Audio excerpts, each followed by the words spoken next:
Ain't it fun?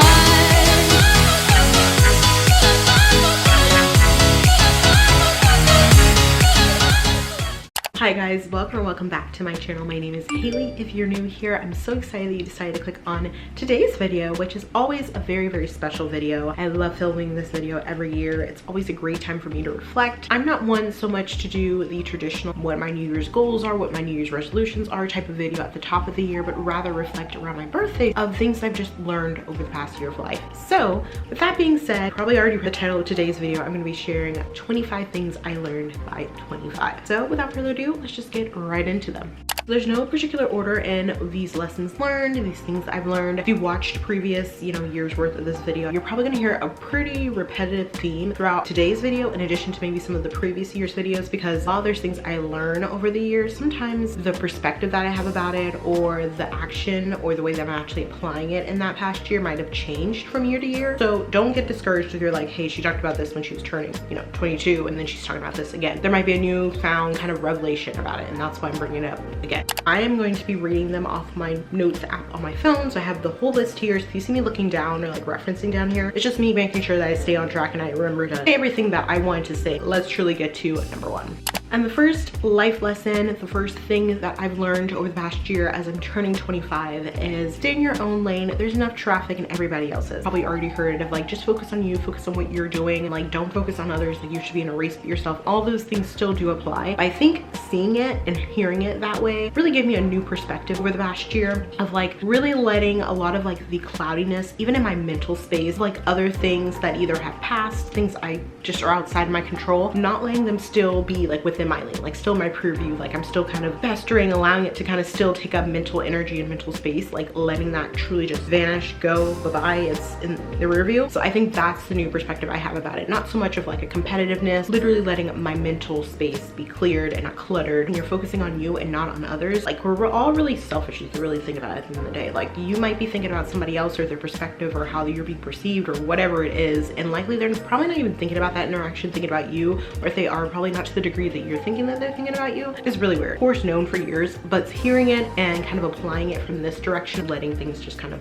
go and not still kind of subconsciously be there lingering.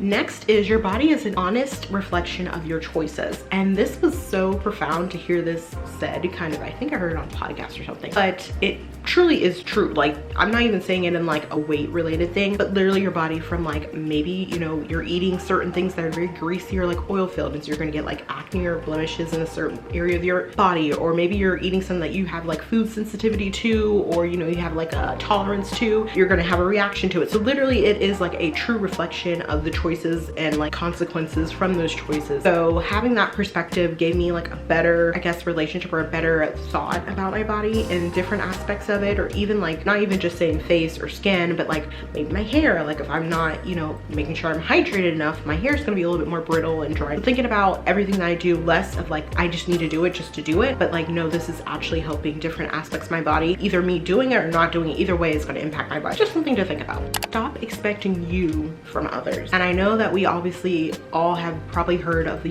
golden rule, treat people the way you want to be treated, but honestly it's very misleading, because you think about it, like you're a unique person, you've had your own unique experiences, perspectives about things that have crafted and molded you into who you are or who you're exhibiting yourself out into the world today. So to think that you should be expecting you or how you would respond or react, or your perspective and opinions from somebody else in situations or experiences, is already just like a disadvantage for not only yourself, because you're going to be disappointed because they're not you, and then also the other person because they're not going to meet the expectations of you, because again, they don't have the makeup that makes you you. So stop expecting that from other people and just expect them, and know that they're going to be them because they are. You just got to expect that and accept that and move on. No one else is going to understand, what God is calling you to, what he is expecting of you, what he is, obviously communicating in your relationship with him. And I think that this is something easier said than done, in all honesty. Like oftentimes we will, have our own relationship, or we'll share, or we'll have discussions with others of things that are going on in our life, or things that we're experiencing, or where we feel like we should be going as we're transitioning, or how we should respond next. And the feedback of others can sometimes influence us. And,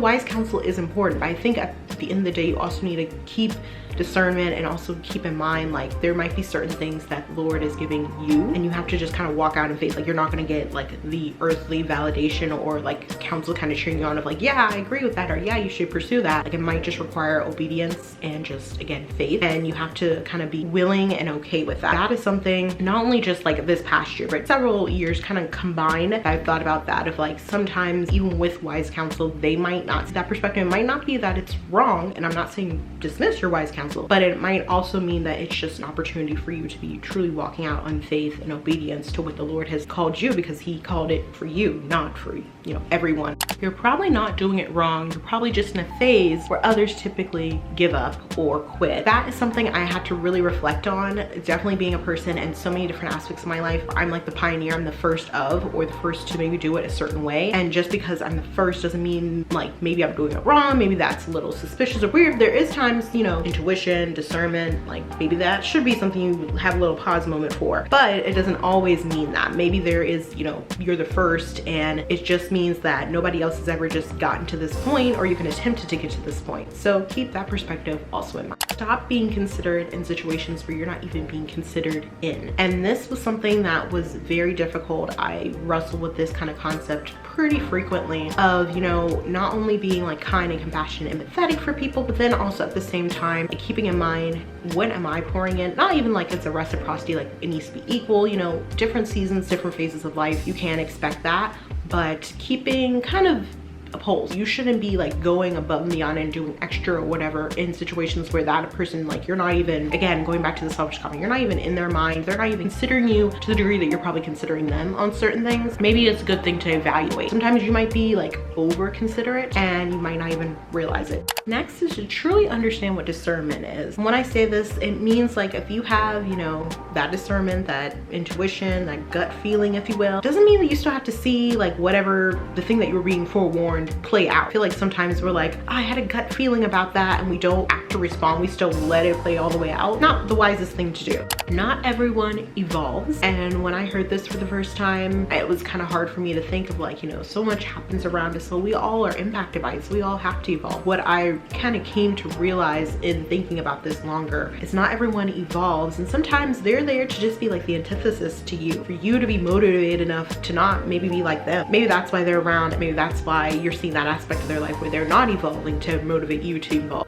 Isn't it funny how the rotten fruit or the rotten apple falls on its own? All I'm gonna say is vengeance is mine. It says, Lord, enough said. The future is based on repeated patterns, not goals. And kind of going back to what I said earlier of like, you're not probably commonly gonna find me coming on here like, these are my goals for the year. Yes, I surely have those, but it is really more so just building on repeatable, scalable habits. And that's truly what's going to impact and show in the future. Like those are the consequences you're gonna see, whether it's habits that you desire having or habits that you're like, probably don't really want that. Either way, there's still a habit. So that's really what depicts and showcases in your future. Your best is what you can do without harming your physical and mental health and energy. And this was something, again, a new perspective, not only the physical part, but like your personal best one day could be completely different than another day. And I think I talked about this last year. And not only because of like physical situations, maybe even mental, like maybe emotional, spiritual. So many different things can impact it. And it doesn't mean that whatever the other best was less of a best or not truly your best. It was just your best given all the resources and all where they were standing at that particular time in that particular moment. Your best, like you should not be trying to sacrifice some of those other things in order to get your best. Like that isn't your best because now you're depleting yourself in other aspects. Everything can be seen as a win when success is just seen as having an experience. And that experience can be a positive experience, a learning experience, maybe like a reflective experience, however you want to view that. And if you kind of go through situations or life with that perspective and less of like, did I get something positive or feel good out of the situation? If you have that perspective, you'll go so much further in life. And the Holy Spirit, and again, we're going back to discernment, being obedient. When it says no, or where it's like, maybe this is not for you, don't have to understand it. You don't have to like dig through the why. I get good days with doing it. Some other days I can improve. This is why I'm saying this, because again, it's something I learn and constantly have to remind myself in like relearning and reapplying in my life. No, and that's it. Like no is a complete sentence. Just because you can carry a situation or you're good at holding it or carrying it all doesn't mean that it's still not burdensome, heavy, whatever. This can go, again, apply in any facet you want to apply it in life. And that is something that I am constantly constantly improving, getting better with, of just acknowledging that just because like I do it well doesn't mean that I should be doing it at all. And just because you do it well, quote unquote, doesn't mean that it's not still a burden or depletes you. Close the open loop in your mind. Again, as somebody who has a lot of thoughts, tends to sometimes go through like a mental spiral, maybe overthink from time to time. Close the open loop. Think about, is it something that I can do and cross off now? Is it something that I just need to write down so I can remember to do it later? Or is it something that should just be closed out? Again, going back to that like first thing I mentioned of like letting things kind of take up cloudiness in your mental space, like something I just need to let go. And you know what happens on your devices when you have too many of those open? Things are laggy, you're slow, things start crashing, breaking down, buffering. The same thing happens in your mind when you have too many open loops. Like you're not as responsive, you have a lot of brain fog. And going back to, you know, your body reflects the choices that you make. Same thing with your emotions. If you think you can bypass your emotions and not actually let them play out, joke's on you, buddy. You're gonna see the symptoms of that somewhere in your life. It's going to play out somehow. So it's just better to go ahead and let them be when they need to be, versus think you're gonna bypass them or like dismiss them because they're gonna play out some way or somehow.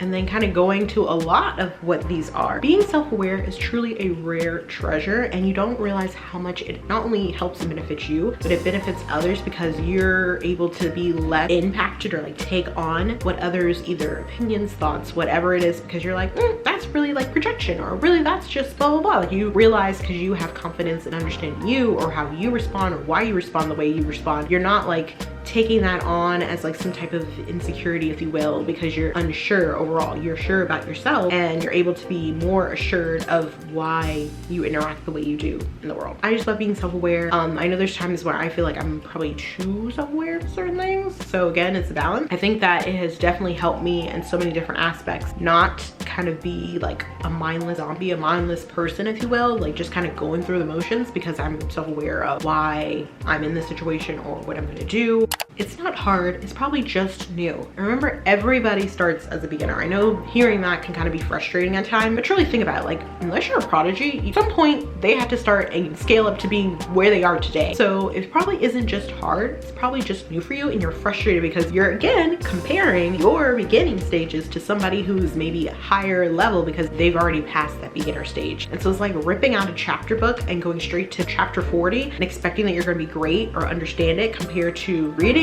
up to chapter 40 and then you have the full context, you're able to scale and build. You can change your mind, and that's okay. And you don't need a quote unquote valid reason why you're changing your mind on things. You just evolve. Maybe you have a new perspective. Maybe you learned something, so now your thoughts or opinions or passions or desires or interest or whatever it is change because of that. Wow, evolution. You can change your mind, it's completely fine. Just get started. Having a little bit of progress, again, going back to earlier one about, you know, repeatable habits showcases what you're going to be like in the future. Just getting started is better than just talking about potential. I don't know about you, but I feel like time has just sped up. I don't know if it's the pandemic that's like warped my view of time, but like literally just to think like, oh, I'll get started on that next year, or, oh, I'll get to that eventually. You will be surprised how many years, months, whatever has passed and you're still saying the same thing. Just get some progress under your belt, even if it's really small, like so small that you're like, that is laughable. Like, why in the world would I even do that little? It's so much better than talking about it, saying that there's potential and whatever else you want to do to procrastinate. And then kind of tying back to what's considered our best varies because of so many different things, but your best can look different every day. Completely fine, completely normal. And like I said, the more I'm learning about so many different aspects of life and just having more and more just revelations and being deeper in my walk with Christ is definitely helping that. It just keeps on reconfirming that again, your best and like what level of energy, effort, whatever can vary, and that's okay. It doesn't mean that you're like slacking or you're not giving your best. You probably still are. I don't know. I just feel like hearing that over and over again was something I needed this past year, and that's why I wanted to include variations of that multiple times on this list. Let people be wrong about you, and for you to realize that you're mature enough to let their invalid narrative about you not impact you, because what they say does not matter. Like, it does not change who you are, your identity, whatever that all consists of. Just knowing that and being able to walk again confidently in that makes all the difference. Start each day, or at least at some point in each day, express some sense of gratitude. You'd be surprised how much of a mood booster and energy booster it is, and how much